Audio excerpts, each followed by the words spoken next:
Welcome to this episode of the Heartbeat for Hire podcast. I feature Olympians, CEOs, disruptors, authors, professional athletes, and the best of the best, where they share their stories of resilience with my lens on leadership and culture.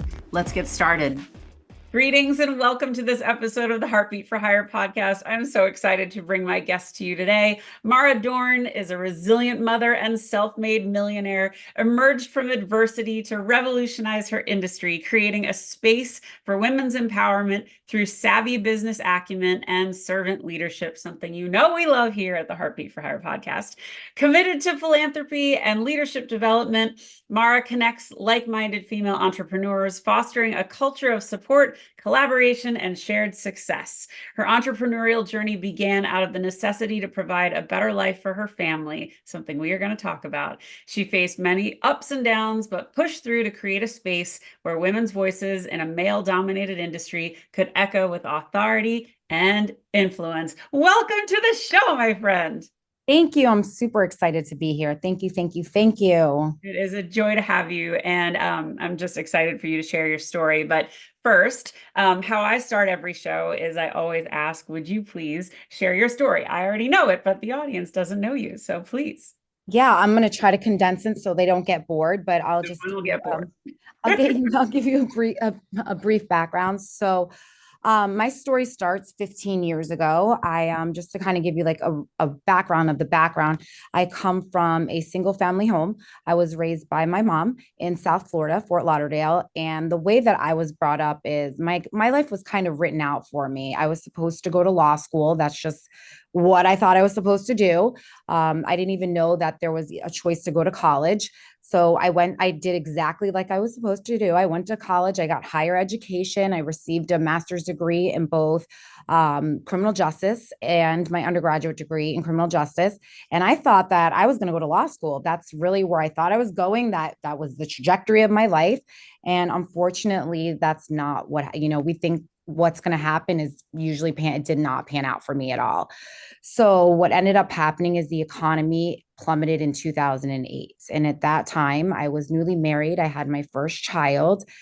And as I tried to go on the job spree of getting involved in my field, I realized that I was either worth $35,000 a year or they just weren't hiring or, it was just not going to work out at all. So as we were losing everything, really literally going to be desolate, I put an inquiry online to lower my health insurance prices. A girl came, she helped me. Little did I know that she would later be my guardian angel. And it's true story. She had her boss call me Monday morning asking if I'd be interested in selling health insurance. And mind you, I had never sold a brownie, let alone anything in my entire life. Like I couldn't sell ice to an Eskimo. And reluctantly, I went to this job interview. So I went to this job interview that looked like a multi-level marketing scam. And I walk into this room. I'm like, there's absolutely no way I'm doing this. Some guy was talking about health insurance. I had known nothing about it. He was going on and on, it's going to revolutionize my life and residual income. And he's just going on and on.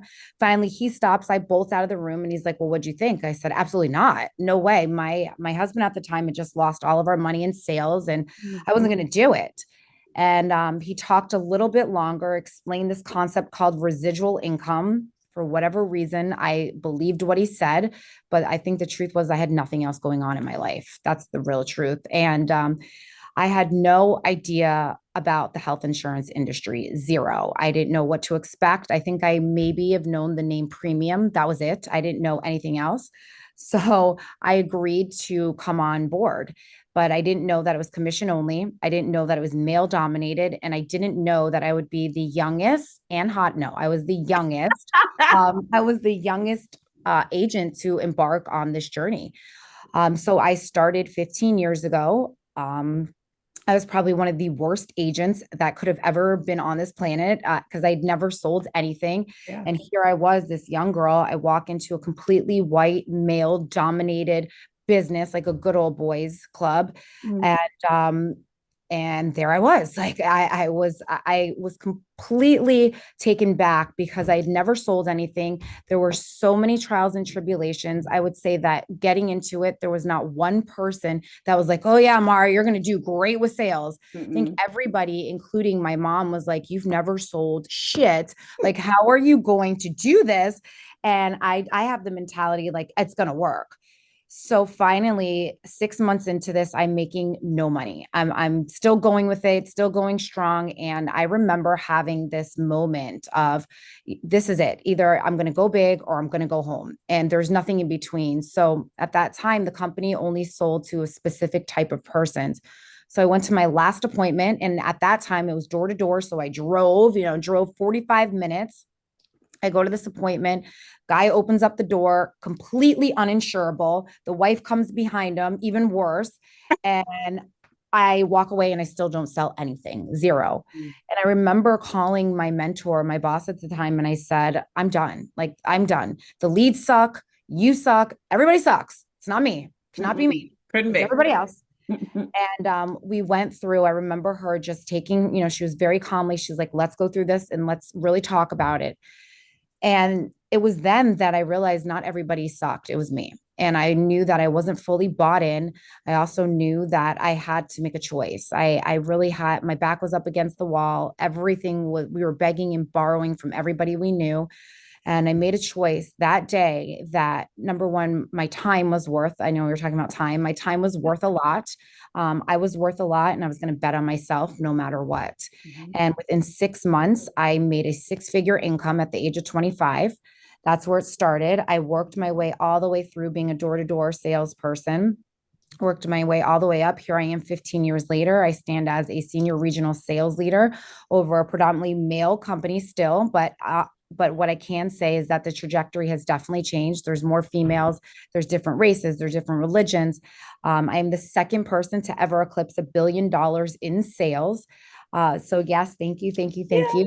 First one, ironically, is a woman who happens to be my best friend too, but it's just such an achievement. And today, really, what my mission is to continuously empower other people. Women. Obviously, I love the empowerment of women, but just people in general to know that there's nothing special about me. And I share my story because I wasn't born with a silver spoon in my mouth. I had no sales experience, and when life threw me lemons, I was able to make lemonade.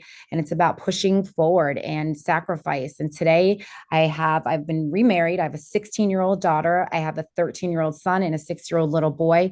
And that's really what I do, is I do this for them. I want to create a legacy that they're proud of, that their mom, yes, I'm on a plane every 8 to 10 days. I have offices all over the US, but my main mission in life is to positively inspire every single person that I meet. Well, I would argue with you on there's nothing special about you. There is something special about you. Yeah.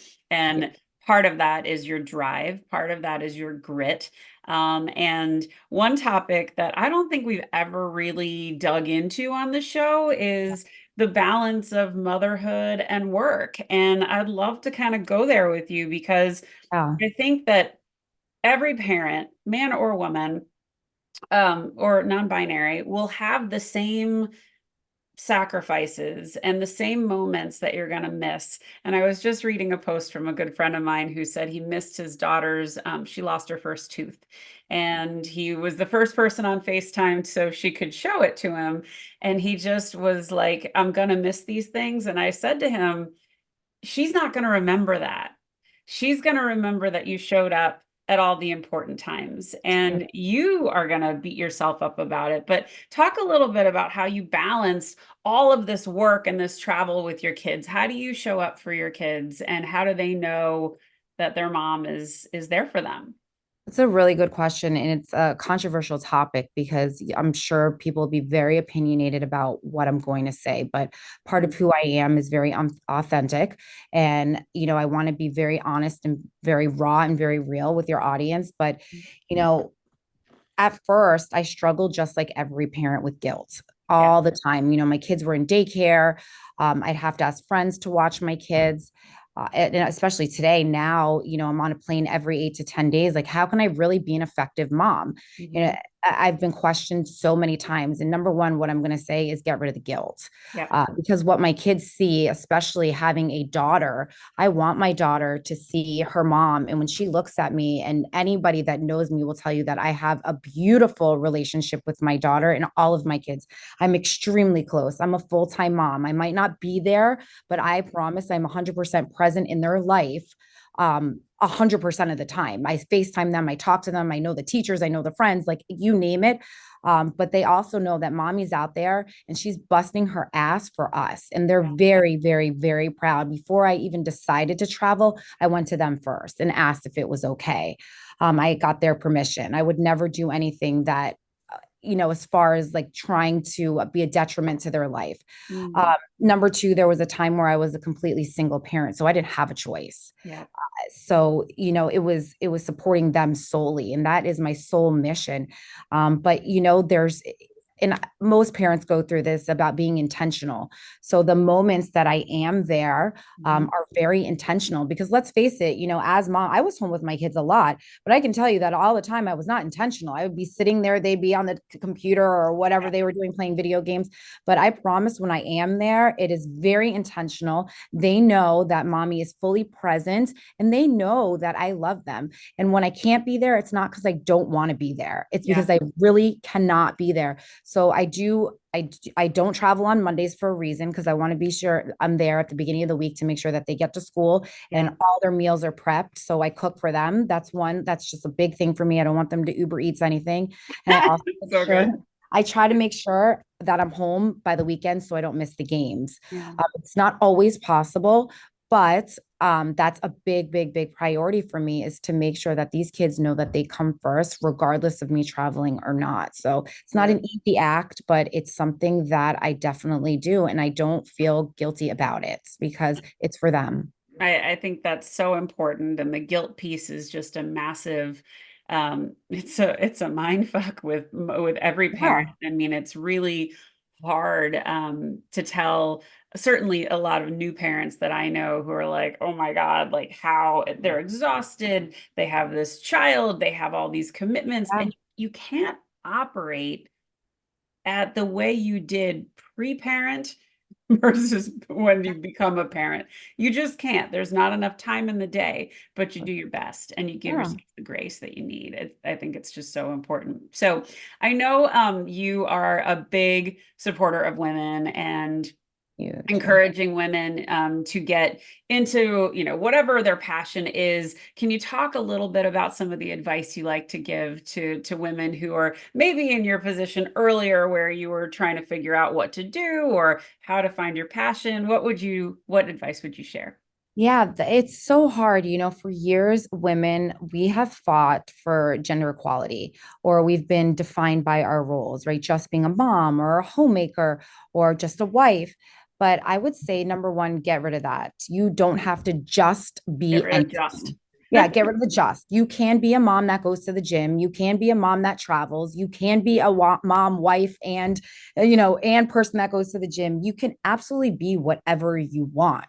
The gender equality thing, I think we've fought so hard for it that there's so many opportunities for women now. But as women, we tend to doubt ourselves. We're not good enough.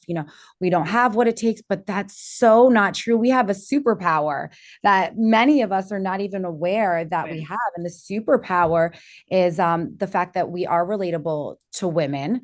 Men like to talk to women. Oh, I say we speak male and we speak female. A So we're hundred already coming to percent. the table bilingual. Yes, we already come, and it's just, it's getting rid of that mommy guilt, or that, I'm not good enough, or how is that going to look? It doesn't matter. It doesn't matter. I think that we are, what do they say? Behind every great man, there's an even better woman. And it's so true. God created Adam, and then what came out of Adam? Eve. There's a reason for that. They needed a better counterpart. Yeah.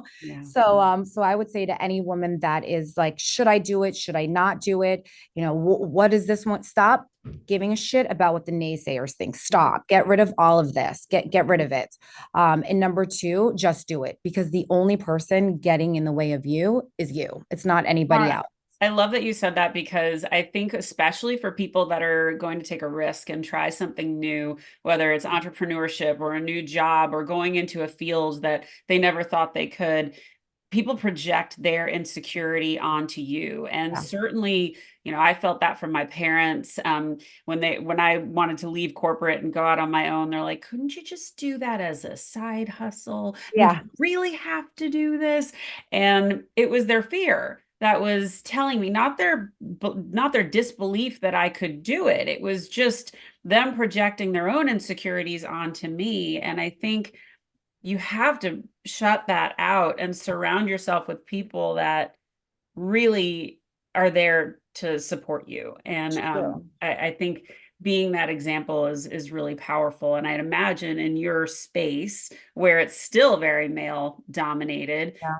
I mean, how's it been going with bringing women into your orbit? I think now it's not so, I wouldn't say that it's segregated. I don't think it has anything to do with it. I would say I think it's the women that get in the way of the women. Mm, Full of excuses. Like, I have to go pick up my kids. And sometimes, look, you do have to, it's a financial thing, or have to be home to cook dinner or whatever it is. I think what happens a lot of the time too in the field that I'm in is there's a lot of rejection. There's mhm, tons of rejection. There is a lot of competition. There's a lot of testosterone, and women feel like they can't compete. So it's still there. mm, Um, but my job as a leader is to give everybody equal opportunity. But I also feel as a female leader and a top female leader is to continue to, push the limits and coach these women into becoming these badass sources that mhm, are there. I mean, we bring so much to the table. You can ask my agents love me, and mhm. it has nothing to do with any other reason that I'm pushing just like every other man out here. And so like as far as the women, yes, we've brought more women into the space, not as many as I'd like to see. It's a struggle I think that we'll always deal with because of just the atmosphere and whatnot. But that's what I'm here for, is to give a voice to women and show women that there's nothing extraordinary about me, and you Mhm. can be everything you want to be. You don't have to just be that, that wife or that mom. You can be everything you want. Are you ready to elevate your leadership style and create an exceptional workplace that stands out from the crowd? I'm here to introduce you to a game-changing resource that will transform the way you lead and shape your company culture. It's time to embrace the power of top-down culture.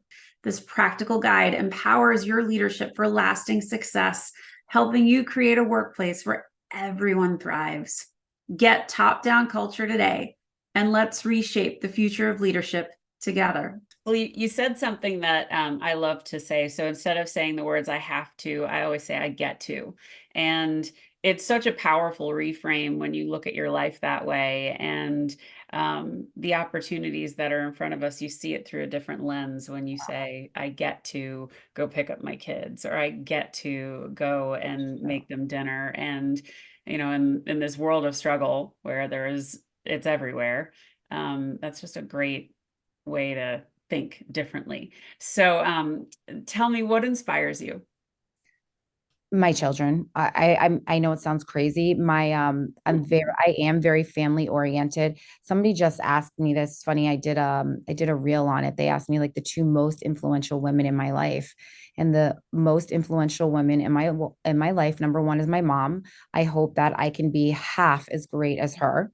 I just think, for the era that my mom grew up in, my mom was born in 1946 in New York. So, a pretty controversial time, grew up in the 60s and 70s. Mhm. I was raised that anything goes, literally anything goes. Doesn't matter your race, your religion, your sexual orientation. This is a judgment-free zone. Mhm. My mom has always been my biggest cheerleader, greatest supporter. She is my ride or die.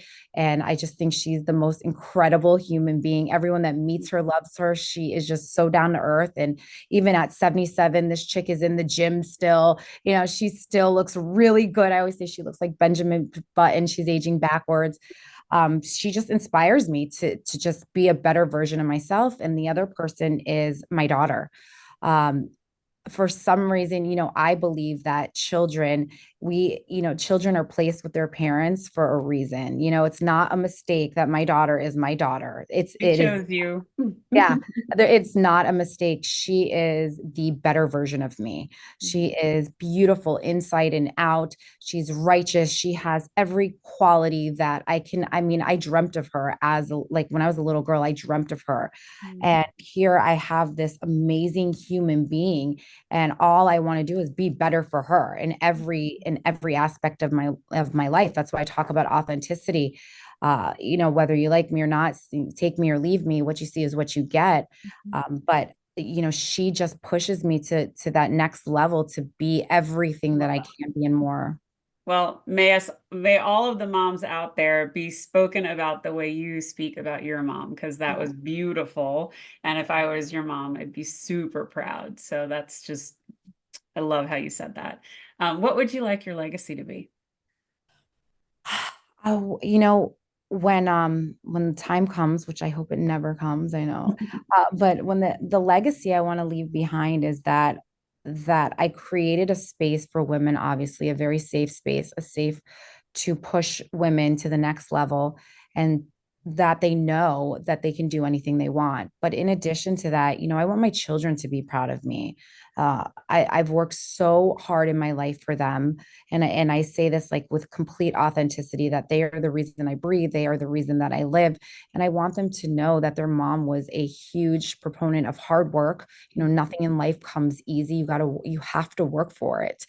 Um, and that what and again, what you see is what you get. I want people to know that everything I do is with an open heart, clear eyes, and it's very intentional and very purposeful. What is some advice that you would give to up and coming salespeople? I would say just do it, man. Embrace the word sacrifice. There is no such thing as failure. All failure is, it's a lesson or a building block to success. Yeah, what did they say? Michael Jordan failed 23 times, like any athlete that you Yeah. see, or Tom Brady was the last pick. And there's a reason for that. Nobody just becomes a rock star unless you're an anomaly. That doesn't happen. You read anyone's backstory, there's always, the backstory of how they got there. And don't forget that you are going to stumble, you are going to fail. There's going to be good times, there's going to be bad times, there's going to be ups and downs. But regardless of what happens, and when life knocks you down, you have to get back up.